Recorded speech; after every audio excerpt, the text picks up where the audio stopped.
قصة الله بيتمنان عيسى بن مريم عليه السلام والرجل الذي سرق نبي عيسى عليه السلام ينكي وحضي عن أبي هريرة رضي الله عنه عن النبي صلى الله عليه وسلم قال أبي هريرة قال عليك نقضي وحو النبي كوري نبي قنو يري رأى عيسى بن مريم رجلا يسرق نبي عيسى عليه السلام وحارك إنه وحضي فقال وحو كوري أسرقت موحبات حضي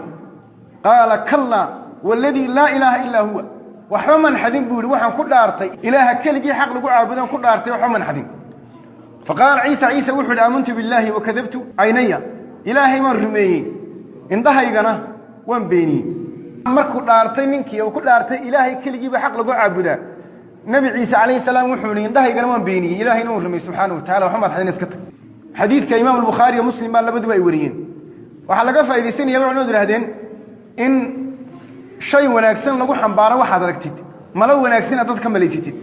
waxa koo laga qaadanayaa tawaadduca fadligiisa waxa koo laga qaadanayaa in cudurdaarka qofka aad aqbasho waxa kale laga qaadanaya indhaha guni marka qaar kood khalad karaan